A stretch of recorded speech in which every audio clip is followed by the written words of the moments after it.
우상호 정무수석이 도지사 선거 출마를 위해 사퇴하고 오늘부터 홍익표 신임 정무수석이 근무를 시작합니다. 우선 홍익표 신임 정무수석에게 축하한다는 말씀을 드립니다. 대통령 정무수석의 기본 역할은 청와대와 여야 간의 소통 구조를 가지는 것입니다. 신임 정무수석께서는 쌍특검법 수용을 촉구하고 있는 제1야당 당대표의 목숨을 건 단식 투쟁을 심각하게 인식하기 바랍니다. 야당 대표 단식을 나 몰라라 외면하면서 자기 선거 출마하겠다고 사표 내고 나가는 전임 정무수석은 정상이라고 하기 어렵습니다. 정무수석으로서 기본적인 자기 책임도 다하지 못하는 사람이 어떻게 강원 도정을 책임질 수 있겠습니까? 대통령을 보좌하는 사람들의 마인드가 이런 수준밖에 되지 않으니 이재명 정부에서는 여야 관계가 극단적인 경색으로 갈 수밖에 없는 것입니다. 여야 관계가 민생 협치 관계로 나아가려면 청와대의 강력한 기조 전환이 선행되어야 합니다. 홍익표 신임 정무수석은 평소 합리적인 분으로 정평이 나 있는 만큼 야당과의 소통에도 긍정적인 역할을 기대합니다. 홍익표 수석의 임명 후 첫 행보는 장동혁 당대표의 단식 농성장 방문이어야 할 것입니다. 그리고 청와대로 돌아가서 이재명 대통령에게 쌍특검 수용과 이해운 장관 후보자 지명 철회를 건의해야 할 것입니다.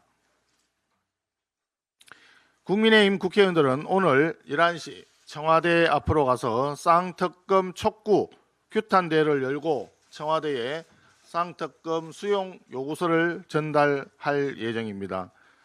홍익표 수석은 청와대 앞에서뿐만 아니라 제1야당 대표의 농성장에서 함께 만날 수 있게 되기를 기대합니다. 퇴직연금 기금화 관련해서 한 말씀 드리겠습니다. 이재명 정권이 지금 추진하고 있는 근로자 퇴직연금 기금화에 강력히 반대합니다.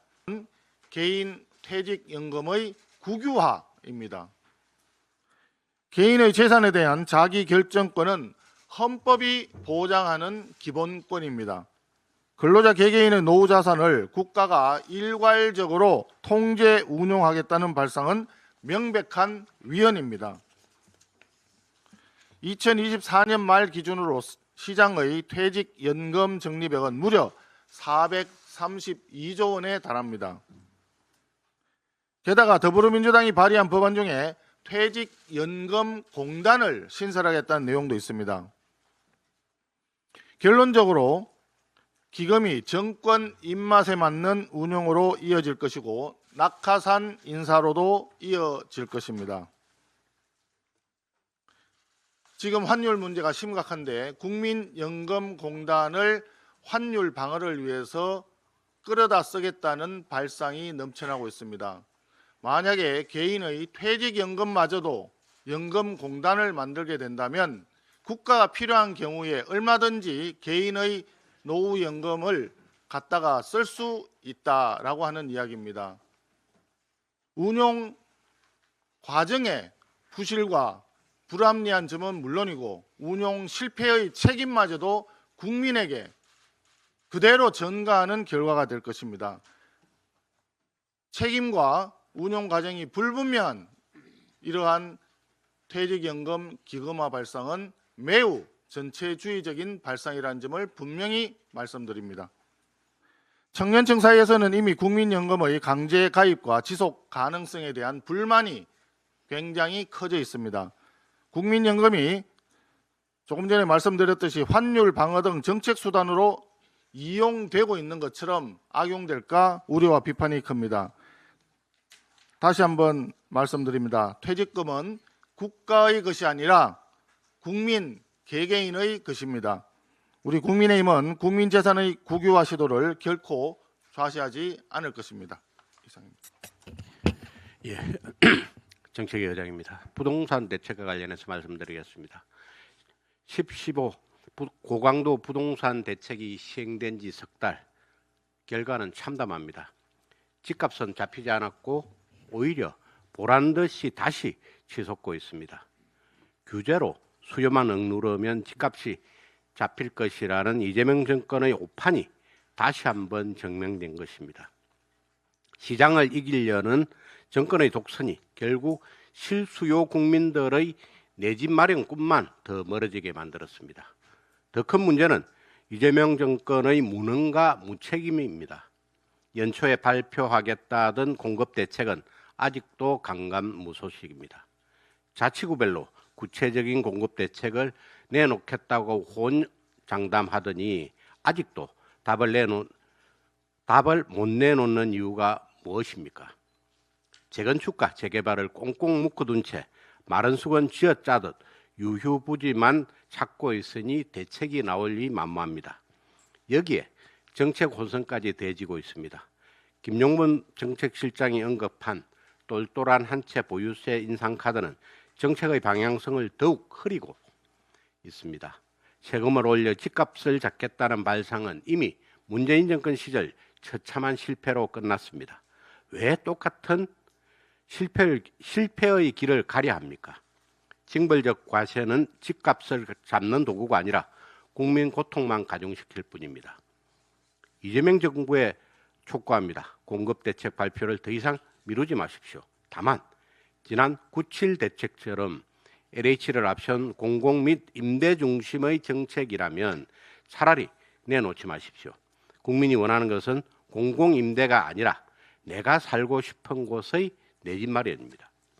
지금 필요한 해법은 명확합니다. 민간 주도의 도심 공급을 활성화하는 것입니다. 재건축 초과이익 환수제를 폐지하고 용적률 완화, 공공기업 합리화 등 재건축 재개발 규제를 과감히 완화해 민간이 자연스럽게 공급에 나설 수 있도록 해야 합니다. LH가 아닌 민간 중심의 공급 대책을 준비하기 바랍니다. 또한 보유세 인상도 대책에 포함돼서는 안 될 것입니다. 이해훈 후보자 지명철의 촉구와 관련입니다. 보좌진에 대한 갑질 폭언으로 시작해 남편과 함께 수도권 일대 상가와 토지를 매입해 30억 원이 넘는 시세 차익을 거두었다는 부동산 투기 의혹이 제기됐습니다. 결혼한 장남을 미혼으로 위장해 가족 수를 부풀리는 방식으로 수십억 원대 서울 반포동 아파트 청약에 부정 당첨됐다는 의혹도 나왔습니다. 여기에 장남의 미국 유학 시 논문 공저자로 교수인 남편을 올린 문제, 세 아들의 취업, 병력과 관련한 특혜 의혹까지 더해졌습니다. 제기될 수 있는 거의 모든 유형의 비리 의혹이 한꺼번에 쏟아졌습니다. 이 정도면 의혹 백화점을 넘어 비리 종합 세트라 불러도 무색할 지경입니다. 국민 주권 정부를 표방하는 이재명 대통령께 묻습니다. 이런 후보자를 기어이 장관으로 임명하시겠습니까? 국민들은 이미 판단을 끝냈습니다. 이해훈 후보자는 장관으로 임명될 자격이 없습니다. 국민 주권에 따라 그리고 국정 신뢰를 지키기 위해 이재명 대통령은 즉시 이해훈 후보자 지명을 철회하십시오. 국민이 지켜보고 있습니다.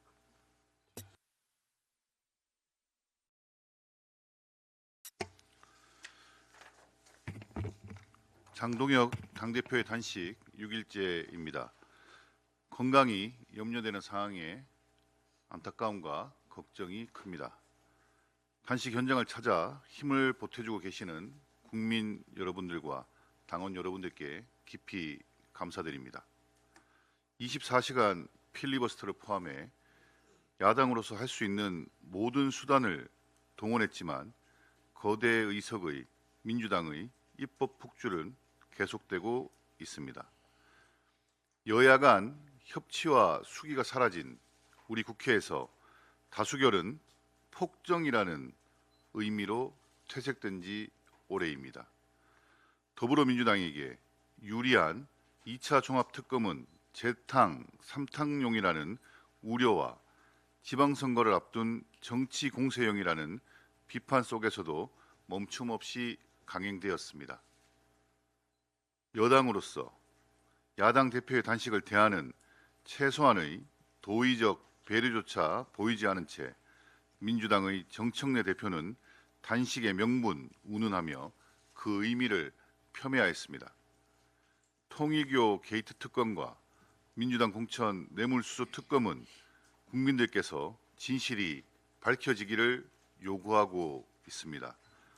민주당은 정치적 유불리를 앞세울 것이 아니라 조건 없는 특검 수용으로 진실 앞에 당당히 나서야 할 것입니다.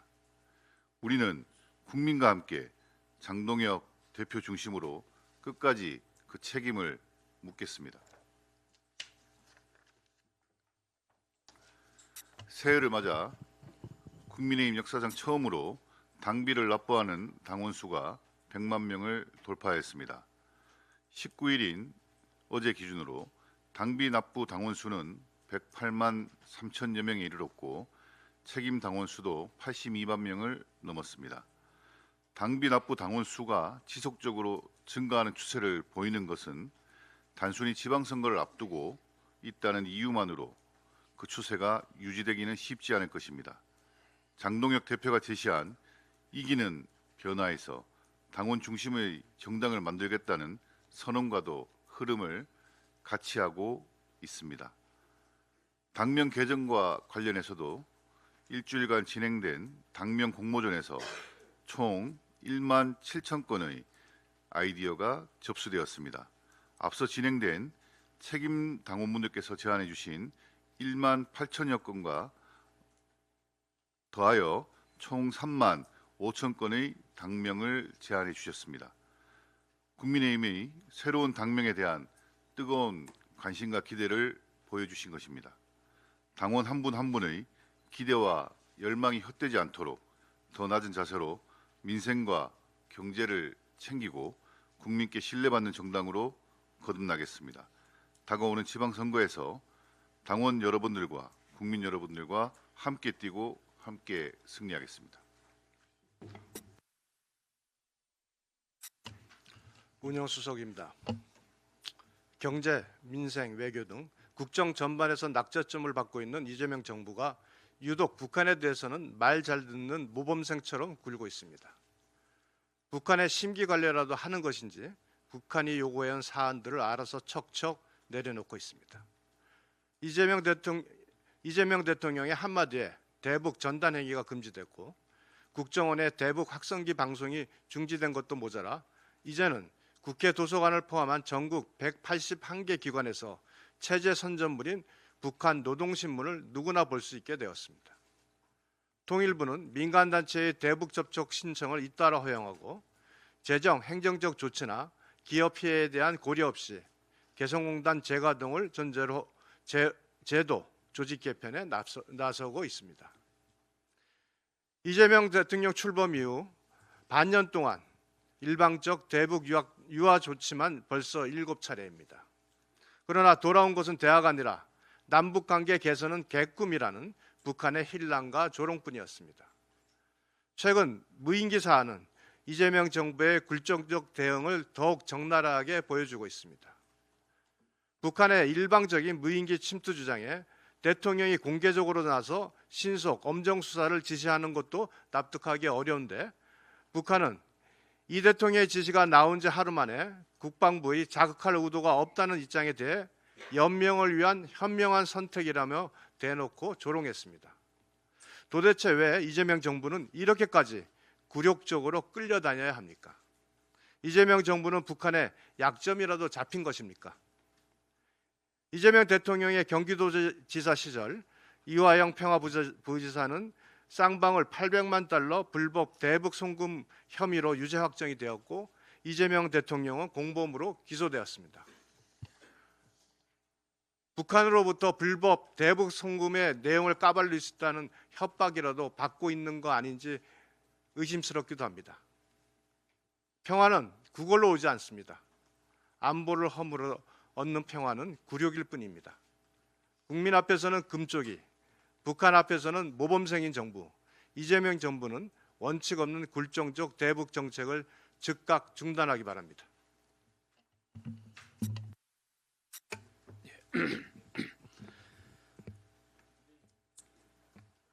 재정경제위원회 간사 박수영입니다. 이해훈 기획예산처 장관 후보자가 아직도 사퇴의 엄중함을 인식하지 못하고 국회를 무시하는 태도로 일관하고 있습니다.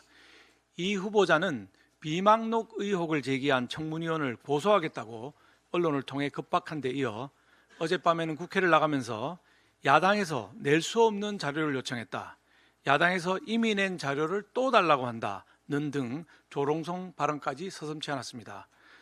이미 낸 자료라는 게 이런 겁니다. 후보자가 정보 제공에 동의하지 않아서 못 내겠다는 겁니다. 이게 제출한 자료입니까? 이게 청문회를 앞둔 국무위원 후보자가 국회를 향해서 할 얘기입니까? 국민의힘과 개혁신당 소속 재경위원들은 어제 오후 약 90건의 핵심 자료를 다시 요구했습니다. 하지만 오늘 아침까지 단 한 건도 제출되지 않고 있습니다. 야당이 요구한 자료는 특별하거나 과도하지 않습니다. 그동안 수차례 요구했지만 후보자가 개인정보 등을 이유로 묵살했던 것들이 대부분입니다. 가령 후보자의 세 아들은 2010년과 2013년에 총 3억 원의 현금을 증여받아서 2016년부터 고리 대부업체에 투자했는데 증여세를 신고했는지 납부했는지와 함께 부모가 대납한 것은 아닌지 확인할 금융거래 내역 등을 요구했습니다. 할머니에게 산 2억대 마포상가, 전농동 재개발구역 증여, 비상장 주식 등도 마찬가지입니다. 해당 연도와 사유, 세금 신고 납부 내역, 관련된 가족 간 금융거래 내역들을 매우 구체적으로 요청을 했습니다. 100억 로또 아파트 부정청약과 관련해서도 당첨 점수를 받을 때 제출한 서류와 관리비, 아파트 단지 차량 등록, 위장 미혼과 위장 전입 의혹을 받는 장남 부부의 실거주를 증명할 자료, 이해훈 후보자가 배우자와 주고받은 현금 5억 4천만 원에 대한 금융거래 내역 등을 요청했습니다. 이외에도 영종도 땅 투기, 삼형제의 대입, 취업, 병역 등의 부모 찬스가 있었는지, 또 후보자의 국회의원 시절 해외 출장, 외환 거래 등도 세부 증빙 자료를 요청했습니다. 하지만 자료가 충실하게 올 가능성은 매우 낮다고 보입니다. 아직까지 자료도 안 왔거니와 벌써부터 이런저런 사유로 내기 어렵다고 둘러대고 있고 후보자부터 국회를 무시하는 발언을 일삼고 있기 때문입니다. 국회 인사청문회는 언론처럼 의혹만 제기하는 것을 넘어 공식적인 문서와 기록을 통해서 의혹의 사실 여부를 규명하는 절차입니다. 자료 없는 후보자의 말은 진실성 없는 빈 껍데기에 불과합니다. 이 후보자는 인사청문회장에 입장이라도 하고 싶다면 야당이 추리고 추려엄선한 자료를 빠짐없이 제출하십시오. 그게 싫다면, 만약 걸리는 게 있다면 1분이라도 빨리 사퇴하는 것이 낫습니다. 100억 로또 아파트와 장관직 두 개 모두를 갖겠다는 욕심을 채우기 위해 인사청문회 찬스를 쓰겠다는 망상은 더 이상 통하지 않습니다.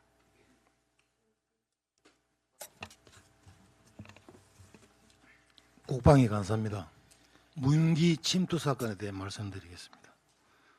무인기 사건의 실체가 국가나 정보 차원의 행위나 결과가 아닌 개별 민간인의 불법 행위로 드러나고 있는 만큼 더 이상 확대 해석이나 외교적 의미 부여보다는 법과 원칙에 따라서 처리가 이루어져야 할 것입니다. 그럼에도 이번 일을 겪으면서 다시 한번 정부의 대응이 엇박자를 보이는 모습을 지켜보며 깊은 우려를 표하지 않을 수 없습니다.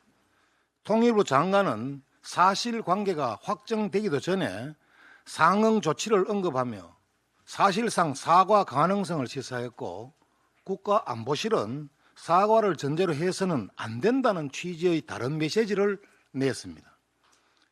안보 사안에서 이런 엇박자는 단순한 표현의 차이가 아니라 국가 메시지 관리의 명백한 실패입니다. 더 납득하기 어려운 것은 사건의 성격이 명확해진 이후에도 정부 차원의 정리된 입장이 나오지 않고 있다는 점입니다. 통일부의 성급한 발언에 대해 바로잡거나 설명하는 최소한의 조치조차 없습니다. 이는 대북 정책의 판단 기준이 어디에 있는지 국민에게 혼란만 남기고 있습니다. 북한은 이런 혼선을 결코 놓치지 않았습니다. 정부 내부에서 사과 가능성까지 거론되자 북한은 이를 개꿈이자 망상이라며 즉각 일출했습니다. 결과적으로 대화를 위한 유화설천은 실종되고 북한의 공세적 태도만 강화되었습니다. 민간인의 불법 행위와 국가 안보 사안을 구분하지 못한 채 사과부터 거론하는 태도는 지나친 저자세입니다. 이는 긴장 완화도 신뢰 구축도 아닙니다. 안보 정책은 환상이 아니라 현실 위에서 작동되어야 합니다.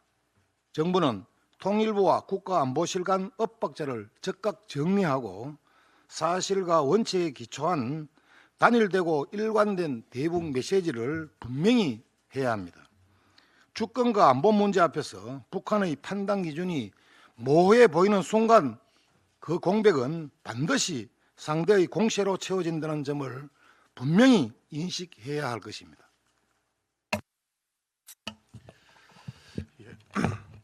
외통위 간사 김건희입니다. 트럼프 상호 관세에 대한 미국 대법원의 최종 판결과 대만의 관세 협상 타결이라는 두 개의 파고가 동시에 우리 경제를 향해 다가오고 있습니다. 국력과 시간을 투입해 애써 타결한 관세 협상이 리셋될 수 있는 중대한 변수가 발생하고 있습니다. 정부가 대비하고는 있는지 걱정스럽습니다. 미국 대법원의 상호 관세 판결은 불확실성과 시장 혼란을 키울 가능성이 높습니다. 판결 결과에 따라 기존 관세 MOU의 유효성 검토는 물론 무역 확장법 232조를 근거로 한 반도체 등 다른 품목의 관세 추가 가능성까지 함께 점검해야 하는 상황입니다. 그럼에도 불구하고 정부가 어떤 시나리오를 염두에 두고 어떤 대비를 하고 있는지 국민이 체감할 수 있는 설명이나 계획은 아직 보이지 않습니다. 당장 대미 투자 이행도 큰 숙제입니다. 그동안 미국이 우리에게 노골적인 투자 압박을 하지 않았던 이유는 러트닉 상부장관이 대만과의 관세 협상에 집중하느라 여력이 없었기 때문이라는 것이 업계의 평가입니다. 그러나 대만 협상이 끝나자마자 러트닉 장관은 미국 내 생산 시설에 투자하지 않으면 수입 반도체에 최대 100% 관세를 부과할 수 있다고 공개적으로 압박하고 있습니다. 이제 대미 투자 압박의 화살이 우리를 향할 가능성이 높습니다. 트럼프발 반도체 포고령까지 발표되며 압박은 말이 아니라 제도로 구체화되고 있습니다. 그런데도 방미를 마치고 귀국하는 통상교섭본부장은 당장 영향은 제한적이라는 안일한 입장만을 내놓고 있습니다. 사태의 심각성을 제대로 인식하고 있는지 우려스럽습니다. 대만은 이번 협상에서 민간 투자 2,500억 달러와 정부 신용 보증 2,500억 달러를 결합한 총 5천억 달러 규모의 반도체 투자 패키지를 제시했습니다. 미국은 상호 관세율을 15%로 낮추고 반도체에 대해서는 미국 내 생산 규모에 따라 무관세 물량을 부여하는 TRQ 방식을 적용했습니다. 문제는 이 대만 모델이 한국에 대한 반도체 투자 압박의 기준이 될 수 있다는 것입니다. 정부는 한미 관세 협상에서 대만보다 불리하지 않은 대우를 받는다고만 말해왔지만 그 기준이 투자와 생산 규모라면 상황은 완전히 달라집니다. 삼성전자와 SK하이닉스의 대미 투자가 약 408억 불인 상황에서 대만 사례로 인해 막대한 추가 투자를 요구받는다면 국내 산업 공동화와 환율 불안으로 이어질 수 있습니다. 쌍둥이 파고가 밀려오는데 정부가 제대로 대응하지 못한다면 우리 민생 경제에 돌아올 충격파는 상상 이상일 것입니다. 정부와 여당의 책임 있는 대응을 촉구합니다. 네, 국회 과학기술정보방송통신위원회 국민의힘 간사 최영두입니다. 해를 넘기고도 지지부진한 쿠팡 대량 정보 유출 사태, 정부 대응이 속 터질 지경입니다. 쿠팡은 벌써 한 달 전에 세계적 디지털 포렌식 회사 3곳에 검증을 했다며 유출된 정보는 3,000건에 불과하다고 밝혔습니다. 그로부터 한 달이 지났는데 정부는 유출된 정보가 3,000건은 넘는다고 반박했습니다. 국민들은 답답합니다. 3,400만 건의 국민생활 정보, 민간 정보가 중국인 개발자 손에 모두 들어갔다고 했는데 지금 실제 유출된 정보는 3,000건 안팎이라는 논란만 되풀이하고 있습니다. 사건의 핵심 중국인 피의자는 어디에 있습니까? 왜 정부는 3,400만 국민정보 유출 위험에 대해서 구체적인 수사 결과 또는 발표 계획조차 밝히지 않습니까? 이러니 쿠팡의 미국인 CEO는 경찰 소환 조사에도 아랑곳 않고 출국했고 미국 의회는 우리 정부와 국회가 미국인 기업인을 부당하게 핍박하고 있다고 도리어 비난하고 있습니다. 국민들은 대량 정보 유출 사태가 초래할 미국의 재앙을 걱정하면서도 쿠팡에서 벗어나지 못하고 있습니다. 쿠팡에게 엄청난 국민 정보를 몰아준 결과 쿠팡이 장악하게 된 데이터의 힘 때문입니다. 쿠팡 데이터 집중을 초래한 것도 역대 민주당 계열 정부 여당의 잘못된 규제 탓이었습니다. 정부는 관련 기관의 능력을 총동원하여 신속하게 쿠팡 정보 유출 사태의 규모를 정확히 파악하고 확실한 대응책을 발표해야 할 것입니다. 더 이상 늦어질 경우 국민 민감 정보를 통째로 도난당하고도 우방의회에서 오해와 비난을 거듭해서 사게 될 것입니다. 또 국민들은 우리 국민들을 보호하지 못하는 정부를 불신하게 될 것입니다. 지난주 국민의힘은 107명 의원 전체 이름으로 온라인 입틀망법, 정보통신망법 개정안을 제출했습니다. 7월 시행 전에 정부 여당은 개정 논의에 함께 해주기를 바랍니다. 개정 법률은 허위정보 조작과 혐오 표현의 정의가 불명확하여 방송미디어통신심의위원회가 자의적 검열기구로 기능할 위험이 있다는 것을 지적했습니다. 이는 미국 정부가 우려하기도 했습니다. 미국 의회에서도 지적된 사항입니다. 또한 동일한 위반 행위에 대하여 징벌적 손해배상, 형사처벌, 과징금을 중첩적으로 부과할 수 있도록 규정하여 과잉 제재와 이중 처벌 논란을 제기되었습니다. 국내 시민단체와 언론단체가 제기한 부분입니다. 이에 대해서는 5년 전 유엔 인권 특별보고관이 국제조약 위반이자 언론 표현의 자유를 위축시킬 것이라며 국회의장에게 국회 표결 중단 요청까지 했던 사항과 동일합니다. 국민의힘은 온라인 입틀막법이 권력자와 재력가에 대한 비판보다 대한 막대한 손해배상을 위협하는 방식으로 후속 보도를 차단하고 언론과 자유시민들의 표현 자유를 위축시켜 자기 검열에 갇히도록 할 것이라고서 그동안 주장하면서 반대했습니다. 시민사회 단체, 언론단체의 우려와 국제기구의 비판과 전적으로 동일합니다. 국회 과학기술정보방송통신의 국민의힘은 바로 쿠팡 사태의 신속한 해결 그리고 언론인 입틀막법 폐기를 위해서 국민과 함께 노력하겠습니다. 추가로 발언하실 분 혹시 계신가요?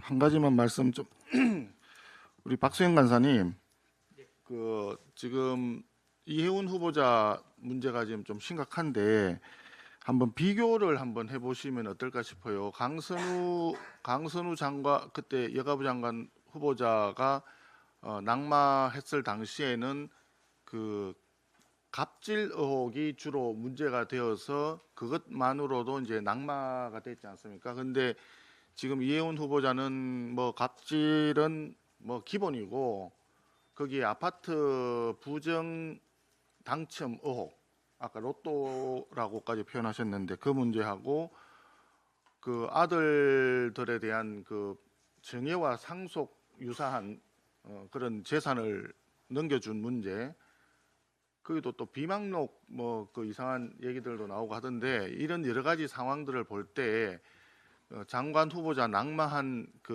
저 후보자들 있지 않습니까? 그 부분하고 비교했을 때 우리가 국민들이 봤을 때 객관적으로 어느 정도 수준이다 이런 걸 좀 한번 해줬으면 어떨까 싶습니다. 제 기억에 문재인 정부 당시 이 국토부 장관 후보자로 인사청문을 했던 한 분은 단순히 아마 주택을 아파트를 세 채인가 가지고 있었던 그 자체로 그냥 낙마했던 기억이 나거든요. 한번 그런 걸 좀 비교해 보면 어떨까 싶습니다. 뭐 그래 하겠습니다. 아시는 것처럼 이 단독 보도, 소위 옛날에 특종이라고 하는 것이 무려 104건이 나왔습니다. 이런 후보자는 처음 있는 일이고요. 갑질만으로도 강선우 후보자보다 더 센 발언들이 많이 나왔기 때문에 지금 아마 강선우 후보자가 억울해하지 않을까 싶은 정도입니다. 예, 비공개하겠습니다.